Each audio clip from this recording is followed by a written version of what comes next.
Assalamualaikum warahmatullahi wabarakatuh. Nahmaduhu wa nusalli ala rasulihil karim. Amma ba'd, fa'a'udhu billahi minasy syaithanir rajim. Bismillahirrahmanirrahim. Wa kuntum ala shafa hufratin minan nari fa'anqadhakum minha. Wa qala Rasulullah sallallahu alaihi wasallam, talabul ilmi fariidatun ala kulli muslimin wa muslimah.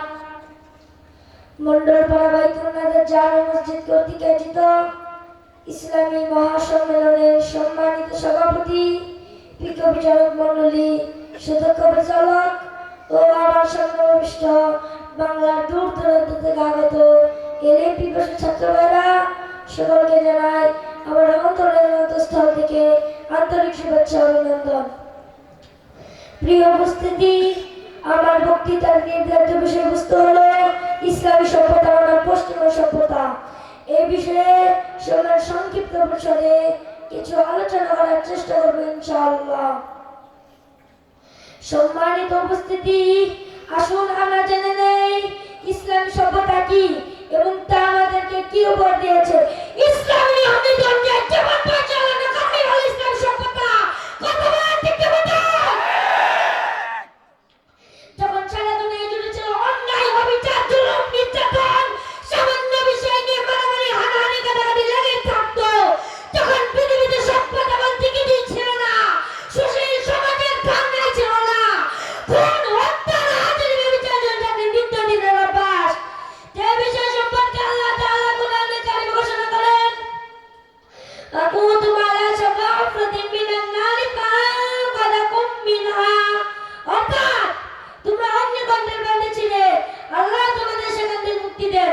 সূরা আলী ইমরান আয়াত নম্বর 61।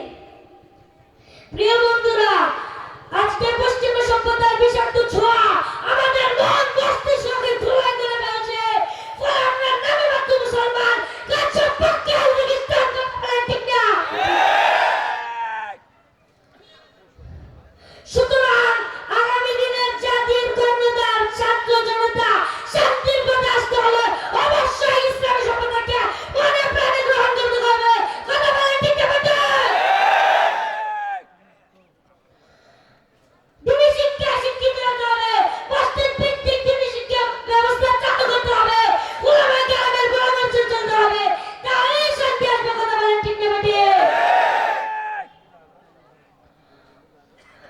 অন্যথায় পশ্চিমা সভ্যতার অনুসরণ করে কখনো শান্তির মুখ দেখা যাবে না। কথা বলেন ঠিক না বেঠিক? আল্লাহ তাআলা আমাদের সকলকে ইসলামী সভ্যতাকে মনে প্রাণে গ্রহণ করার তৌফিক দান করুন। আমিন ওয়া আখিরু দাওয়ানা আলহামদুলিল্লাহি রাব্বিল আলামিন। আসসালামু আলাইকুম।